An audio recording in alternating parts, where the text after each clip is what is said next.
રાખજો અને નારા જ્યારે જ્યારે આવે અને તાળીઓ પાડવાનો વારો આવે તો આપણા વાડીવાળા નેતાને હમણાં એવી તાળીઓ પણ પાડજો. હો ભાઈ, વાડીવાળા નેતાને પણ બહુ તક આપી છે.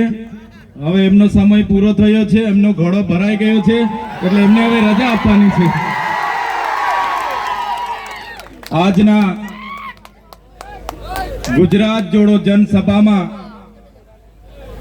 મંચસ્થ ઉપસ્થિત દક્ષિણ ઝોનના ઇન્ચાર્જ એવા રામભાઈ ધડુક, સુરત જિલ્લા આમ આદમી પાર્ટીના પ્રમુખ એવા કેતનભાઈ પટેલ,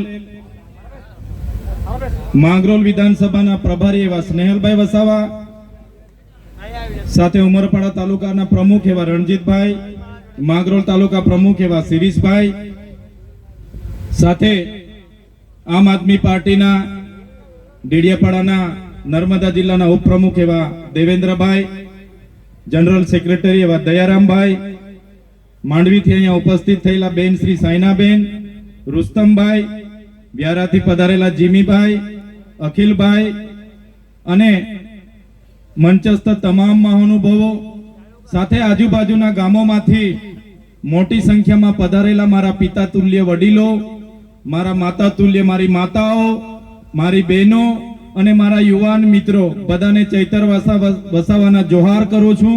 સૌને મારા નમન કરું છું. સાથીઓ, તમે જોતા હશો કે 30 વર્ષ સુધી ભારતીય જનતા પાર્ટીને આપણે તક આપી અને આજે ભારતીય જનતા પાર્ટીના નેતાઓ જ્યારે આદિવાસી માટે બોલવાનું થાય, એસસી માટે બોલવાનું આવે, ઓબીસી માટે કઈ અવાજ ઉઠાવવાની વાત હોય કે માઇનોરિટી માટે કઈ વાત મૂકવાની હોય તો કોઈ પણ નેતા આજે બહાર આવવા માટે તૈયાર નથી, બોલવા માટે તૈયાર નથી. આ નેતાઓને એમની ટિકિટની પડેલી છે. ત્યારે આજે ઉપસ્થિત મારા તમામ વર્ગના વડીલો અને માતા બહેનોને કહેવા માંગુ છું, હવે કોઈના સંબંધ, હવે કોઈની શરમ રાખવાની નથી.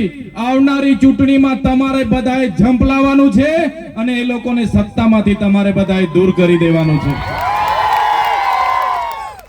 તમે જ રાજકારણથી દૂર ભાગતા રહેશો, તમે જાહેર જીવનમાં આવવાથી શરમાશો. તમને થશે કે હું તો ગરીબ છું, આદિવાસી છું, મારી પાસે પૈસા નથી, ભાજપના નેતાઓ બહુ માલદાર છે, મેં કઈ રીતના લડું, મેં એમની સામે પહોંચી ના વળું. તો આ તમારી સામે ચૈતર વસાવા છે, એમને જોઈ લો. ચૈતર વસાવા તમારા જેવા જ એક સામાન્ય પરિવારમાંથી આવે છે. મારા પરિવારમાં કોઈ રાજનીતિમાં નહોતું. હું ઉમરપાડા તાલુકામાં ગ્રામ સેવક અને વિસ્તરણ અધિકારી તરીકે નોકરી કરતો હતો અને ત્યારે મેં જોયું કે ભાજપના નેતાઓ તો બધા ભણેલા ગણેલા કઈ છે નથી, એમના કરતા તો હું સારું ભણેલું છું અને આ નેતાઓના આદેશો અમારે માનવાના, નેતાઓના કહેવું કામ અમારે કરવાનું. અને પછી મેં રાજીનામું મૂકી દીધું અને રાજનીતિમાં આવી ગયો. આજે ડેડિયાપાડા અને સાગબારા જનતાને તમે તાળીઓથી વધાવી દો કે મને ધારાસભ્ય બનાવી દીધો છે. એટલા માટે ડેડિયાપાડા અને સાગબારાની જનતાને યાદ કરવી પડે કે ભારતીય જનતા પાર્ટીના વચનોમાં આવ્યા વગર, ભારતીય જનતા પાર્ટીના લોભ લાલચમાં આવ્યા વગર, કોઈના પૈસામાં આવ્યા વગર, કોઈના દારૂ અને ચવાણામાં આવ્યા વગર અમારી ડેડિયાપાડા અને સાગબારાની જનતા અમારા જેવા યુવા નેતાઓને ધારાસભ્યમાં ચૂંટીને ગાંધીનગર મોકલ્યા છે. એટલા માટે ડેડિયાપાડા અને સાગબારાની જનતાને અભિનંદન આપવા પડે કે ડેડિયાપાડા અને સાગબારામાં તલાટીઓ નહોતા મળતા.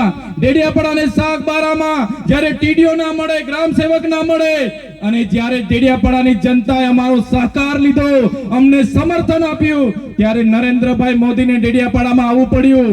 અને ડેડિયાપાડામાં નરેન્દ્ર મોદીના ભીડ ભેગી કરવા માટે, નરેન્દ્રભાઈ મોદીની ભીડ ભેગી કરવા માટે એમના મુખ્યમંત્રી, એમના નાયબ મુખ્યમંત્રી, એમના મંત્રીઓ, એમના તંત્રીઓ, સંત્રીઓ, જંત્રીઓ, ધારાસભ્ય, સાંસદો ગલીએ ગલીએ ફરતા થઈ ગયા.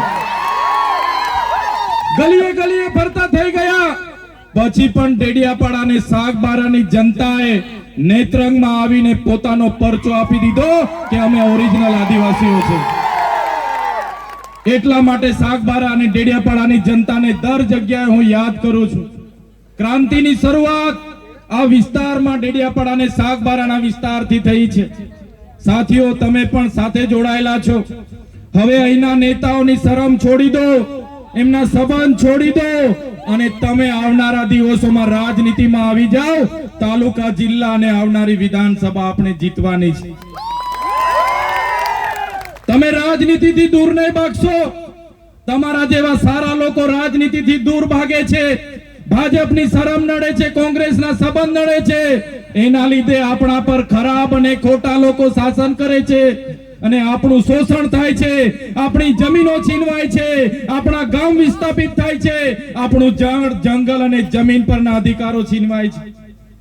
મારા સાથીઓ, તમે જોયું હશે આજે વિધાનસભામાં આદિવાસી સમાજના 27 ધારાસભ્ય છે. અમે 1-2 ધારાસભ્ય સિવાય કોઈ આદિવાસી સમાજ માટે બોલવા તૈયાર નથી. અમે ઉકાઈના વિસ્થાપિતો માટે બોલીએ, અમે નર્મદાના વિસ્થાપિતો માટે બોલીએ, અમે કરજણના વિસ્થાપિતો માટે બોલીએ, અમે આદિવાસી વિસ્તારના શિક્ષણ માટે બોલીએ, આદિવાસી વિસ્તારના શાળાઓ માટે બોલીએ, આરોગ્ય માટે બોલીએ. અને આપણા જ નેતાઓ સરકારની વાહવાહી કરે ત્યારે આપણા યુવાનોને આહવાન કરું છું, જે નેતાઓ આપણા મત બેંક તરીકે સમાજનો ઉપયોગ કરે છે એવા નેતાઓને હવે તમારે ઓળખી લઈને જાકારો આપવાનો સમય હવે આવી ગયો છે. તમે જોયું હશે, આપણા લોકોને ગામમાં રોજગારી પૂરી પડે, દરેક વ્યક્તિને 100 દિવસની મનરેગામાં રોજગારી મળે, એના માટે કરોડો રૂપિયા બજેટ બને છે. પણ કરોડો રૂપિયા જાય છે ક્યાં? એમના મંત્રીઓના દીકરાઓની એજન્સીમાં જાય છે. તમે જોયું હશે, આપણા લોકોને પીવાના પાણી મળે એના માટે નલ સે જલ યોજના બને છે. નલ સે જલ યોજનાના કરોડો રૂપિયા વપરાઈ જાય છે, પણ હજુ નળમાંથી પાણી નથી આવતું. પૈસા જાય છે ક્યાં? એમના ધારાસભ્ય, એમના સાંસદના ખિસ્સામાં જાય છે. નળો તો બધા ઘરે બેસી ગયા છે, પાઇપલાઈનો બધી આવી ગઈ છે, પણ નળમાંથી હજુ પાણી આવ્યું. પાછળવાળા બોલતા નથી. પાણી આવતું હોય તો કેજો ભાઈ. પાણી આવતું ત્યારે આદિવાસીઓના બજેટમાંથી આજે આ લોકો વિકાસ સપ્તાહના રથો લઈને ગામડે ગામડે પ્રોગ્રામો કરે છે, અમૃત મહોત્સવના પ્રોગ્રામો કરે છે, ગૌરવ યાત્રાઓ કાઢે છે, આ લોકોની માર્ચ યુનિટી કાઢે છે. એ પૈસા કોના છે? એ પૈસા જનતાના છે. તલાટીઓને, આંગણવાડીઓને, ગ્રામ સેવકોને, નરેગાના કર્મચારીઓને, ડીઆરડીના કર્મચારીઓને, બધા લોકોને ભીડ ભેગી કરવા માટે લગાડી દે છે. ત્યારે આ સરકાર પાસે પોલીસનો એક હથિયાર છે, કર્મચારી એક હથિયાર છે. એમના ઉપયોગ કરીને આજે ગ્રાન્ટો વાપરવાની, તાઇફાઓ કરવાના. પણ મારી જનતાને હું કહેવા માંગુ છું, તમારા બજેટથી, તમારા ટેક્સથી પગાર લેનારા અધિકારીઓ હોય કે અમારા જેવા નેતાઓ હોય, એમને પણ હવે તમારે જાગી જવાનું છે. તલાટીથી લઈને કલેક્ટર સુધીના તમામ લોકો તમારા નોકર છે. અમારા જેવા ધારાસભ્ય પણ તમારા સેવક છે. અમને પણ પગાર તમારા ટેક્સ માંથી મળે છે. કોન્સ્ટેબલ થી લઈને એસપી સુધી, ડીઆઈજી થી લઈને આઈજી સુધી, તલાટી થી લઈને કલેક્ટર સુધી જેટલા પણ અધિકારીઓ છે એમનો પગાર તમારા ટેક્સ માંથી આવે છે. એમનો પગાર તમે ચૂકવો છો, અમારો પગાર પણ તમે ચૂકવો છો. જેટલા પણ અધિકારીઓ છે એ તમામ અધિકારીઓ તમારા સાહેબ નથી, એ તમારા નોકર છે. નોકર. અમે તમારા સાહેબ નથી, અમે તમારા સેવક છે. અમને પણ તમારા ટેક્સ માંથી પગાર મળે છે. મહિનો થાય ને અમારામાં પગાર જમા થાય છે. એ પૈસા પણ તમારા છે. અમે પણ તમારા સાહેબ નથી, અમે પણ તમારા સેવક છે. ત્યારે આ બજેટનું રકમ જે એમના તાઇફાઓમાં વપરાય છે એના માટે પણ આપણે જાગવું પડશે. સાથીઓ, અહીંયા પોલીસના કેટલાક અધિકારીઓ છે, કેટલાક કર્મચારીઓ છે, એમના માટે જોરદાર આપણે તાળીઓ પાડી લો. પણ કેટલાક પોલીસ અધિકારીઓ એવા પણ છે જે અહીંના ધારાસભ્યના ઈશારે, અહીંના સાંસદના ઈશારે, એમના કેટલાક ગૃહમંત્રીના ઈશારે અમારા લોકોને ખોટી ખોટી રીતે હેરાન કરે છે. એવા પોલીસ અધિકારીઓને પણ હું કહેવા માંગુ છું, 2027માં અમારો સમય આવે છે. 2027માં અમારો સમય આવશે. અમે તમારા જેવા પોલીસ અધિકારીઓ જે ભ્રષ્ટાચારી છે, હપ્તાખોરી કરે છે, જે લોકોને રાતોરાત કરોડપતિ બનવું છે, એવા લોકોને પણ પ્રમોશન આપીને સાબરમતી જેલમાં મોકલવા માટે અમે તૈયાર છીએ. જે પોલીસ અધિકારીઓ નિષ્ઠાવાન છે, સુરક્ષા, સેવા અને શાંતિનું કામ કરે છે, બંધારણમાં મળેલી જવાબદારીનું કામ કરે છે, એવા પોલીસ અધિકારીઓને ચૈતર વસાવાના કડા ખાતે સલામ. પણ જે પોલીસ અધિકારીઓ અમારા લોકોને હેરાન કરે છે, પરેશાન કરે છે, એ પોલીસ અધિકારીઓને આ મંચ પરથી કહેવા માંગુ છું, અમારો સમય આવવાનો છે અને અપના ટાઈમ આવેગા, એ દિવસે તમારા પટ્ટા પણ અમે ઉતારીને મૂકી દઈશું. તમારા પટ્ટા એ કમરમાં પહેરવા માટે આપ્યા છે. તમારા પટ્ટા ગળામાં પહેરીને ધારાસભ્યની સાથે ફરવા માટે નથી. તમારા પટ્ટા ટોમીની જેમ ગળામાં પહેરીને સાંસદ સાથે ફરવા માટે નથી. તો જેટલા લોકો ટોમી બનીને ગળામાં પટ્ટા પહેરીને ફરે છે, પોલીસ અધિકારીઓ પણ કાન ખોલીને સાંભળી લે, 2027માં તમારી ફાઇલો પણ ખુલવાની છે. અમે દારૂ અને ડ્રગ્સ રોકવાની વાત કરીએ ત્યારે મારા પોલીસ અધિકારીઓ પીવાવાળાને લઈને આવે છે. પીવાવાળાને લઈને આવે છે. બસ પીવાવાળાને લઈને આવે છે. તો બુટલેગરોને કોણ લાવશે? તમારો કાકો. તમને પીવાવાળા દેખાય છે ને વેચવાવાળા દેખાતા નથી. ત્યારે એવા પોલીસ અધિકારીઓને પણ કહેવા માંગુ છું, અમે દારૂ અને ડ્રગ્સ માટે લડીએ છીએ, વિધાનસભામાં પણ લડીએ છીએ ને સડક પર પણ લડીએ છીએ. જે લોકો હપ્તાઓ સાથે જોડાયેલા હશે, ડ્રગ પેડલરો સાથે જોડાયેલા હશે, બુટલેગરો સાથે જોડાયેલા હશે, તો સંબંધ તોડી નાખજો. આવનારા દિવસોમાં ચૈતરભાઈ વસાવા, સ્નેહલભાઈ વસાવાની આગેવાનીમાં જનતા રેડ થવાની છે. આ વિસ્તારમાં નેશનલ હાઈવે 56 ના નામે અમારા લોકોની બારોબાર જમીનો છીનવાય છે. અહીંયા કોસંબાથી ઉમરપાડાના રેલવેના નામે ઝંખવાવના લોકોને રંજાડવામાં આવે છે. અહીંના પ્રાંત અધિકારી અહીંના ધારાસભ્યના ઈશારે પોલીસને મોકલે છે અને ઘરો ખાલી કરાવે છે. ત્યારે પ્રાંત અધિકારીને, એ કલેક્ટરને પણ હું કહેવા માંગુ છું, ઝંખવાવનો આદિવાસી સમાજ, ઝંખવાવનો મુસ્લિમ સમાજ, ઝંખવાવનો ઓબીસી સમાજ એ એકલો નથી. ઝંખવાવના લોકો એકલા નથી. ઝંખવાવના લોકો સાથે આખા ગુજરાતના લોકો છે. આજે તો અમે રેલી લઈને આવ્યા છે.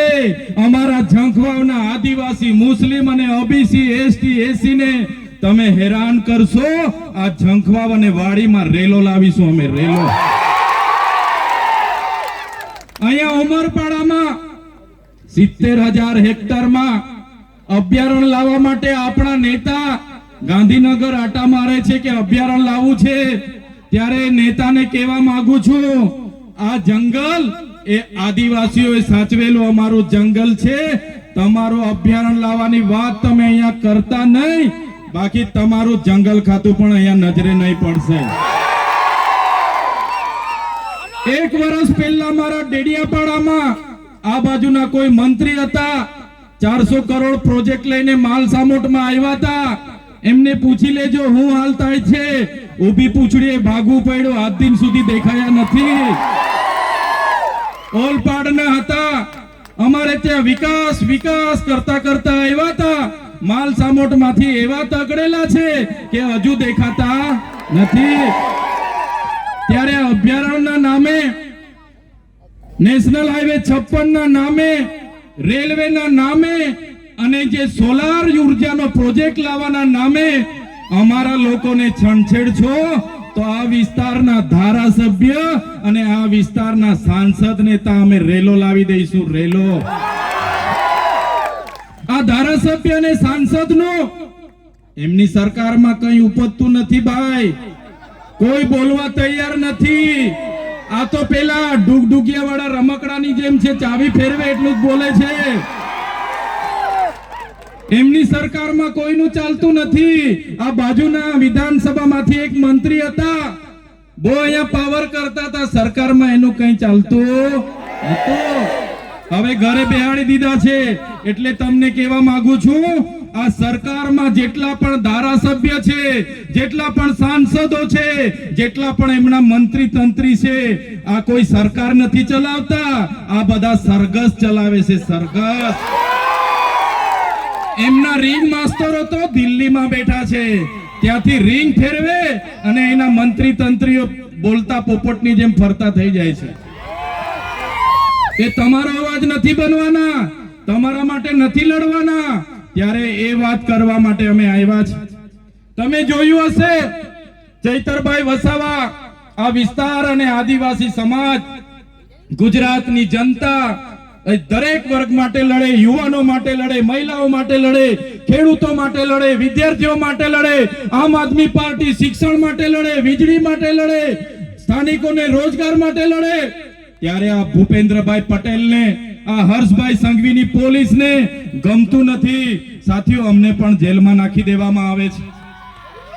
તમે જોયું હશે 2023 માં મારા પરિવાર, મારા ધર્મપત્ની, મારી બહેનો, એમના જમાયો, અમને 9 જણને અમને જેલમાં નાખી દીધા.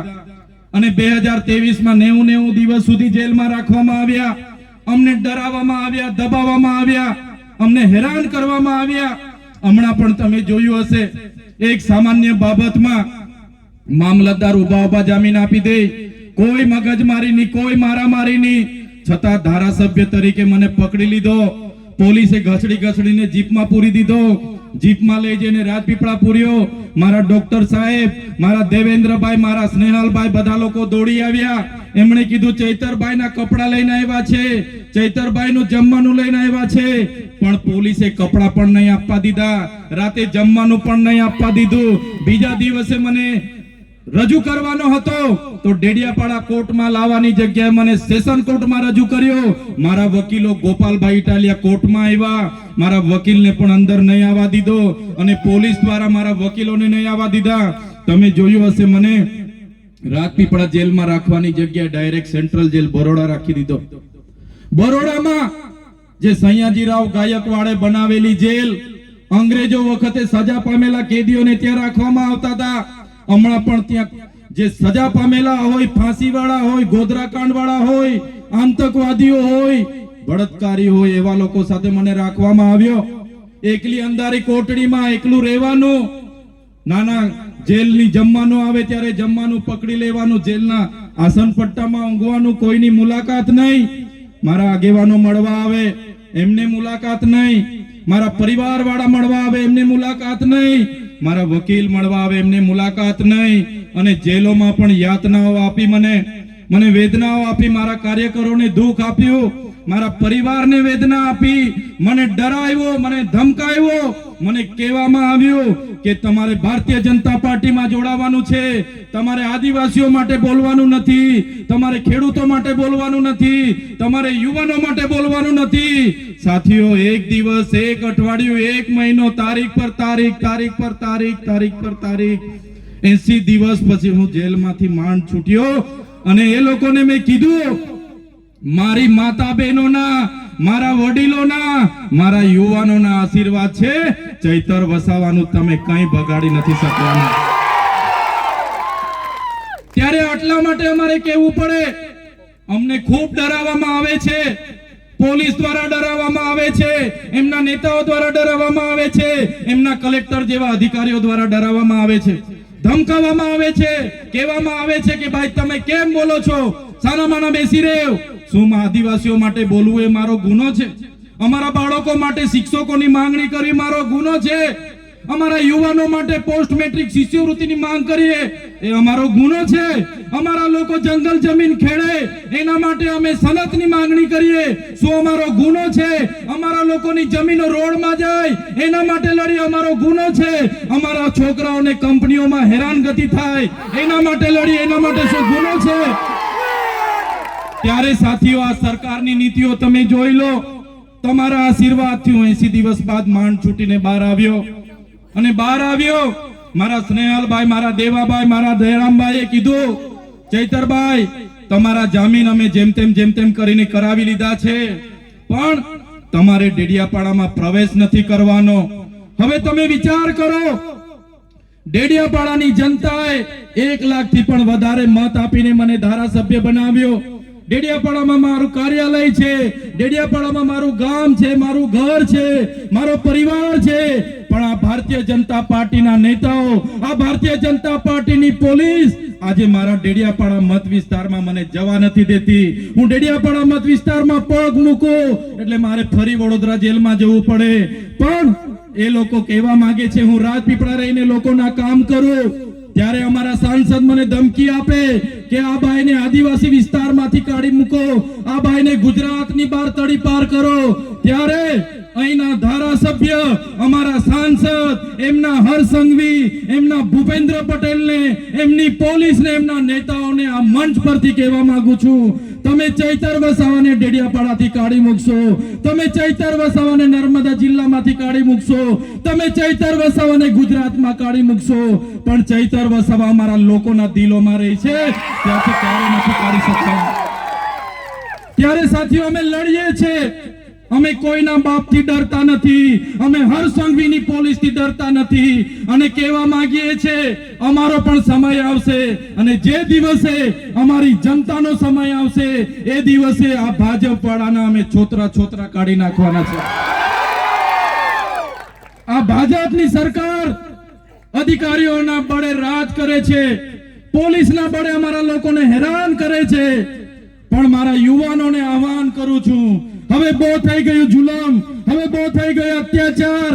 આમ આદમી પાર્ટી અને ચૈતર વસાવા તમને નેતૃત્વ પૂરું પાડવા માટે આવ્યા છે. તૈયાર થઈ જાઓ, તાલુકા પંચાયત લડો, જિલ્લા પંચાયત લડો, આવનારી વિધાનસભા લડો, અને વિધાનસભામાં પહોંચીને બાબા સાહેબના સંવિધાનની વાત કરો અને આદિવાસીઓના અધિકારની વાત કરો. અને આવનારા દિવસોમાં જે પણ સામંતશાહી, નારંગી ગેંગ અને આરએસએસ ના લોકો આપણા લોકોનો જે વોટ તરીકે, મતદાન તરીકે ઉપયોગ કરે છે, એ લોકોને અહીંથી સત્તામાંથી મૂળિયા ઉખેડીને આપણે બધા ફેંકી દેવા પડે.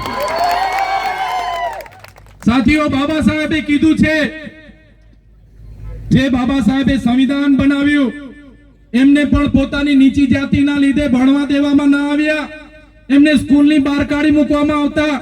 એ પોતાની માતાને પૂછતા, માં મને કેમ ભણવા દેવામાં નથી આવતા, શિક્ષણનો અધિકાર મારો પણ છે. ત્યારે એમના માતા કહેતા, બેટા આપણે નીચી જાતિમાં આવીએ છીએ, અને નીચી જાતિમાં આવીએ એટલે આપણે ભણવાનો અધિકાર નથી, શૂદ્રને બોલવાનો અધિકાર નથી. ત્યારે બાબા સાહેબે નિશ્ચય કર્યો, 32 જેટલી ડિગ્રીઓ દેશ અને વિદેશમાં ભણીને લાવ્યા, 4 PhD ની ડિગ્રીઓ લાવ્યા. અને બાબા સાહેબે ત્યારે જે નિશ્ચય કર્યો હતો, જે પુસ્તક, જે મનુસ્મૃતિ અમારા લોકોને ભણવાનો અધિકાર નથી આપતી, એ મનુસ્મૃતિમાં અમારી મહિલાઓને અધિકારો નથી, આદિવાસીઓને અધિકારો નથી, દલિતોને અધિકારો નથી, એ મનુસ્મૃતિનું રાજ હું બદલી નાખીશ. અને એમણે બદલી નાખ્યું અને દેશમાં સંવિધાનનું રાજ બાબા સાહેબ લાવી દીધું. આજે દેશનું સંવિધાન આપણને બધાને સાર્વભૌમત્વની ભાવના સાથે આપે છે. લોકશાહી, પ્રજાસત્તાક, સમાજવાદ આપણું બંધારણ આ દેશને પૂરું પાડ્યું. સાથે સાથે બંધારણની જોગવાઈ, એ ચાહે મુસ્લિમ હોય, હિન્દુ હોય, ઈસાઈ હોય કે ખ્રિસ્તી હોય, બધા લોકો માટે સમાન અધિકારો, ન્યાય, સ્વતંત્રતા, બંધુતા, વ્યક્તિત્વનું ગૌરવ, રાષ્ટ્રની ભાવના, રાષ્ટ્રની અખંડતા આપણું બંધારણ આપ્યું. ત્યારે મારા સાથીઓને વિનંતી કરું છું કે આવનારા દિવસોમાં જે પણ ચૂંટણીઓ આવવાની છે, સંવિધાનિક રીતે તમારા અધિકારો છે, બાબા સાહેબ અને જયપાલસિંહ મુંડાએ આપેલા આપણા અધિકારો છે. ત્યારે આ અધિકારોને સાચવવા માટે માત્ર સમાજના આગેવાન તરીકે નહીં, પણ રાજકીય આગેવાન પણ તમારે બનવું પડશે. બંધારણની આપણી અનુસૂચિત 5 ના રક્ષણ માટે, પૈસા એક્ટના રક્ષણ માટે, 73AA ના રક્ષણ માટે, એટ્રોસિટી એક્ટના રક્ષણ માટે, આપણી જમીનો બચાવવા માટે, આપણી જળ, જંગલ અને ખનીજો પરના અધિકારો બચાવવા માટે આવનારા દિવસોમાં તમારે બધાએ રાજનીતિમાં આવવું પડશે અને આ લોકોને સત્તાથી આપણે ઉખેડીને ફેંકી દેવું પડશે. ત્યારે આ સમય એ ક્રાંતિનો છે સાથીઓ. દેશના વડાપ્રધાન સ્વદેશી અપનાવવાની, આત્મનિર્ભરની મોટી મોટી વાતો કરે છે, પણ પોતે વિદેશી કંપનીઓને લાવી રહ્યા છે અને આપણા લોકો સાથે ગેરમાર્ગે દોરવાની વાતો કરે છે. ત્યારે મારા યુવાનો, મારા વડીલો, મારી માતા બહેનો, તમે જોયું હશે જ્યારે દેશને નર્મદા ડેમની જરૂર હતી, આપણા લોકોએ ગામડાને ગામડા ખાલી કર્યા. જ્યારે ઉકાઈ ડેમની જરૂર હતી, આપણા લોકોએ ગામડાને ગામડા ખાલી કરી આપ્યા. જ્યારે કરજણ ડેમની, કડાણા ડેમની અને જ્યારે પણ મોટા મોટા ડેમોની જરૂર હતી, ગામડાઓ આપણા ખાલી થયા. જ્યારે જીઆઈડીસીઓ આ વિસ્તારમાં આવી, જ્યારે તળકેશ્વર જેવી જીએમડીસીઓ આ વિસ્તારમાં આવી, જ્યારે આ વિસ્તારમાં રોડ રસ્તા આવ્યા, આ વિસ્તારમાં રેલવે આવી, આ વિસ્તારમાં નહેરો આવી, ત્યારે આપણા લોકોએ પોતાની જમીનો આપી છે. આપણા લોકો પોતાના ગામ સાથે, સમાજ સાથે, પોતાના કુટુંબ સાથે, પોતાની સંસ્કૃતિ અને પ્રકૃતિ સાથે છિન્ન ભિન્ન થઈને દેશના વિકાસમાં યોગદાન આપ્યું છે. ત્યારે આજે દેશના આઝાદીના 78 વર્ષ પછી પણ આપણા લોકો માટે શિક્ષણ નથી, આપણા યુવાનોને કાયમી રોજગારી નથી. અહીંયા કંપનીઓમાં જાય 12 કલાક શોષણ થાય છે અને કાયમી કરવામાં નથી આવતા, પગાર યોગ્ય નથી મળતો. ત્યારે મારા યુવાનો, મારા સાથીઓ, બધાને હું કહેવા માંગુ છું, હવે આવેદન નિવેદન બહુ થઈ ગયું, હવે ધરણા પ્રદર્શન બહુ થઈ ગયા, હવે જિંદાબાદ મુર્દાબાદ બહુ થઈ ગયું.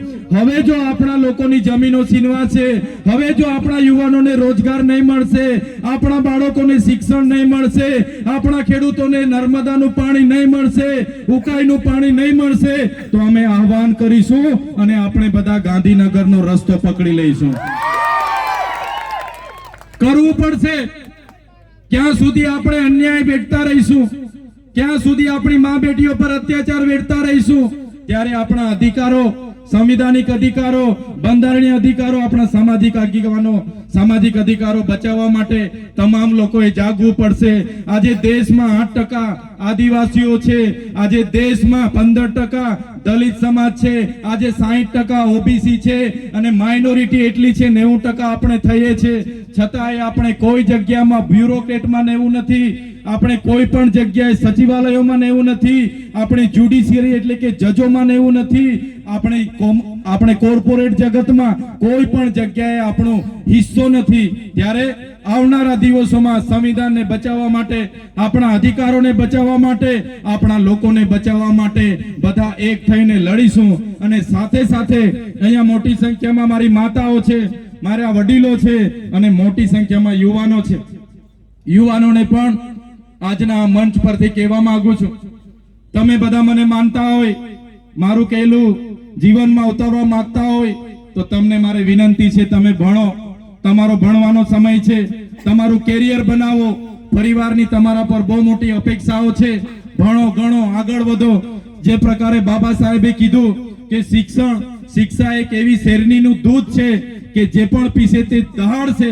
અને બાબા સાહેબના સિદ્ધાંતો પર તમે બધા ભણો, તમારું કેરિયર બનાવો એ વિનંતી કરું છું. મારા યુવાનોને કહેવા માંગુ છું, તમારા ભણવાનો સમય છે, ભણો. અને ખાસ તમે વ્યસન અને ફેશન થી દૂર રહેજો, એ જ મારી સૌને વિનંતી સાથે બધાને છેલ્લી વખત એકવાર મારું સૂત્ર બોલાવીશ અને મારા યુવાનોને કહેવા માંગુ છું, વ્યસનો અને ફેશનોથી થોડા દૂર રહેજો, તમારું કેરિયર બનાવજો.